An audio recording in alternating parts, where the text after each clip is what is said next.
You're a funny guy. But what do you mean I'm funny? It's funny, you know, the way you tell the story and everything.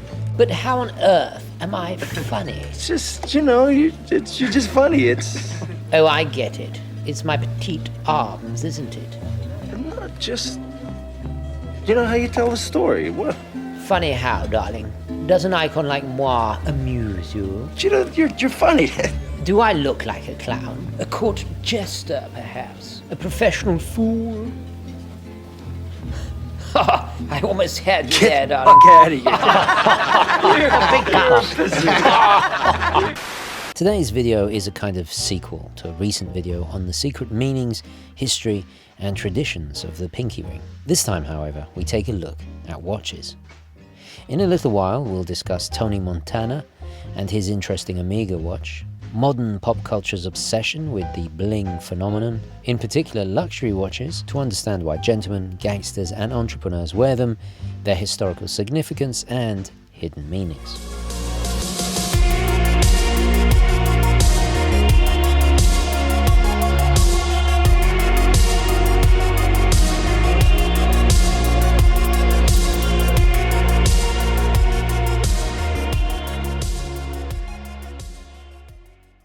Okay, hi guys, and welcome to the show. I'll do a very quick wristwatch check wearing my wife's Datejust. This is a 36mm mother of pearl dial, two-tone, gorgeous. I love it because it matches my Parker Jotta. But the best thing about sharing this hobby with your loved ones is you get to steal their watches for a few days. So yeah, loving it. Way before digital technology, even the household electronics we all take for granted today, in a world when dark, still illuminated by candlelight, the fate of nations, even empires, were decided upon by the early rudimentary mechanics of time-telling machinery. This is not just hyperbole, as keeping accurate time is essential for navigation. Without it, exploration to increase trade or the ability to strategically coordinate forces in a military context are greatly disadvantaged. The earliest clocks were invented by English monks for use in churches during the Middle Ages. It wasn't for a few centuries later that the components were able to be miniaturized enough to exist outside of a clock tower. The first people to buy them were, of course, those wealthy enough. This was still a time of warring royal dynasties, and as the cost of early watchmaking was so expensive, it became the ultimate must-have of any well-to-do noble, aristocrat, or those from the social elite. Look at the portraiture of any powerful and wealthy person of that era, especially in the subsequent Renaissance, and you will often spot clocks as a display of the person's affluence and their intellectual understanding of science. Think of it the same way that people today flex with their branded luxury goods on social media. Clock and watchmakers naturally supplied this growing new demand as a result. Time-telling instruments became more ornate and decorated using techniques like enameling, engraving, polishing, adornment of luxury materials, custom painting, sculpted themed elements, and so much more. No different really to the types of embellishment we see in haute horology today. This was still a time before the likes of Tompion, Mudge, Harrison, Breguet, Lecoultre, and so many others revolutionized watchmaking into a much smaller scale, but obviously now thanks to the modern manufacturing capabilities. What's really interesting about these purpose-built clocks turning into essentially luxury products is that it proves it's nothing new in the history of horology, and it even worked vice versa. This luxury turning tool or tool turning luxury dichotomy, the cyclical nature of it if you think about it. But the question is, when did this happen? Before the escapements we're familiar with today, clocks were mainly regulated by harnessing the force in the swing of a pendulum. First pioneered by Italian scientist Galileo in 1584, then adapted into a mechanical movement for the first time inside a portable clock by Dutch mathematician Christian Huygens in 1656. Just don't let the death metal haircut fool you. Meanwhile, in Germany around the same time, a locksmith turned watchmaker Peter Heinlein was creating the world's very first portable watches. Not quite pocket or wristwatches just yet, but alas, these small ornamental spring-powered brass clocks were very rare and of course, expensive. It became fashionable among the nobility of the time, even worn as a kind of pendant, not too dissimilar to bling today, functioning in the same way, as a symbol of success, power, and affluence. Up until the 1720s, almost all pocket watch movements were based on the verge escapement, which had been developed for large clocks in the 14th century. This type of escapement involved a high amount of friction and therefore could rarely achieve the high standards of accuracy of a pendulum-based regulated mounted clock.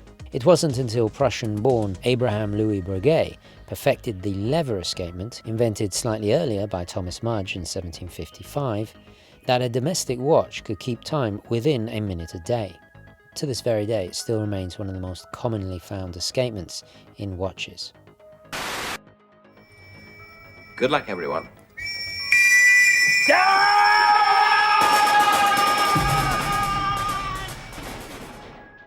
Fast forward a few centuries later, it took World War I for men to finally wear watches on their wrists. At the time, what was called a wristlet was something only women wore on delicate lace bands. By reaching into the pocket for a watch, then unfolding it in the heat of battle was simply not practical.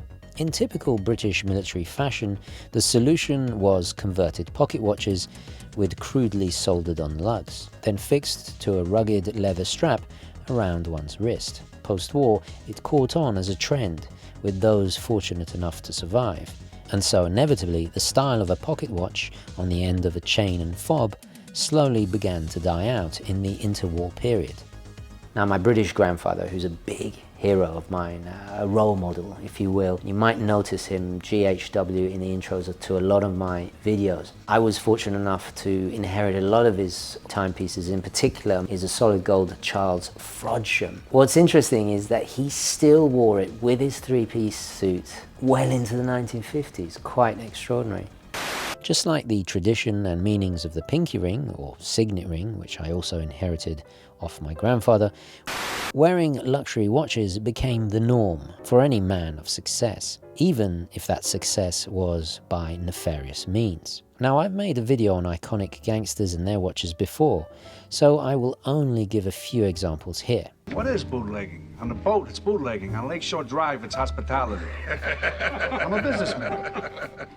Alfonso Capone, or Al Capone, was the most influential in setting a stereotypical archetypal image of a fedora-wearing, cigar-chomping, Tommy gun-wielding wise guy. The Prohibition-era boss of the Chicago outfit wore an Art Deco solid gold Rolex Prince to complement his customized pinky rings and flamboyant tailored suits. Then there was the gold Bulova, or Bulova, in a similar style belonging to mobster Bugsy Siegel. But most well-known of all is Charles Lucky Luciano and his dressy Patek Philippe reference 1516. This Italian-born Cosa Nostra gangster is considered to be the father of all modern organized crime. But notice how refined, restrained and classic they are, but still all of them being luxurious. Like the evolution of the pinky ring, they took the tradition of adorning themselves with fine pieces of horology from the aristocracy, landed gentry, landowners and nobles that they effectively replaced in this rapidly changing modern world. Unlike almost all other forms of jewelry, watches communicate a subliminal message of reliability. To me, it indicates that the wearer takes their time more seriously, they're perhaps more punctual. There's a level of professionalism there, especially compared to those who don't wear watches. It doesn't matter if it's a Hamilton Intramatic or a very tastefully done Patek Calatrava. In a recent video, I talked about the exploitative nature and the watch snobbery caused as a result of the marketing of Swiss watches in the post-quartz Renaissance. This more aggressive era of aspirational advertising pervaded into the underworld too. So-called captains of industry on both sides of the law, no matter if it was the president of a nation or the leader of a drug cartel, adopted the Rolex day-date, for example. The most well-known being the bejeweled Rollie of Pablo Escobar, a Colombian drug lord and narco-terrorist who founded the Medellin cartel. Of course, like in all art imitating life, This trend permeated into pop culture, becoming a sort of uniform or instantly recognizable symbolism of entrepreneurship by any means necessary. Went from Seiko to Rolex. Again, to communicate success, social standing, rank, or even cultural belonging. From fictional portrayals of wise guys on TV shows to the real-life scugnizi of the Quartiere Spagnoli and Scampia, the trend continues.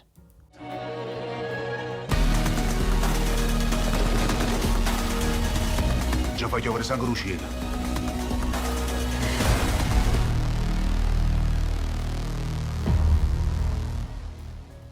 But not every musician, actor and sports star favours the flashy and loud. In past videos I've discussed the extremely cool collection of jazz legend Miles Davis, the incredible variety of iconic watches belonging to Elvis, and the beautiful timepieces worn by contemporary artists and watch collectors like Blade Brown, Gue Pequeno, Jay-Z, Ryan Gosling, and Tom Cruise, among many others. In my opinion, one of the most interesting examples is from Brian De Palma's 1983 loose remake of the 1930s classic Scarface.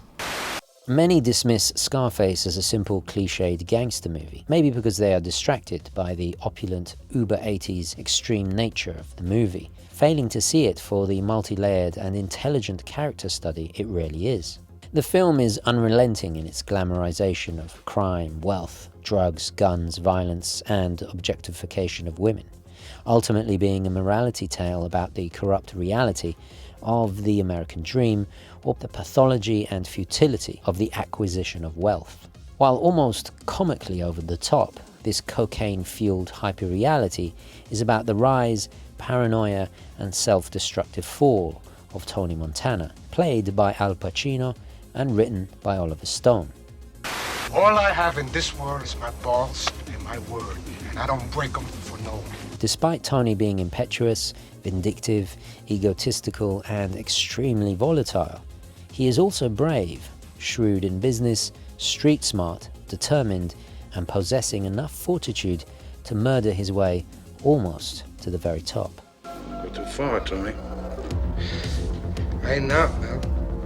You are. Can't shoot a cop. The movie hypnotizes and romances the audience into rooting for this unlikable character with his rags to riches story and his highly memorable so-called moral code. It has become one of the most iconic portrayals of gangsterism of all time, imitated, quoted and homaged in real life and in other forms of media endlessly. You wanna clear up? Say hello to my little friend! So what was the watch of choice? Well, interestingly, it wasn't the predictable go-to presidential. In fact, it was from Omega La Magique. The name of this watch refers to the transparent dial, essentially layers of rotating glass, one for the hours and one for the minutes, giving the impression of floating hands. This magic trick is nothing new.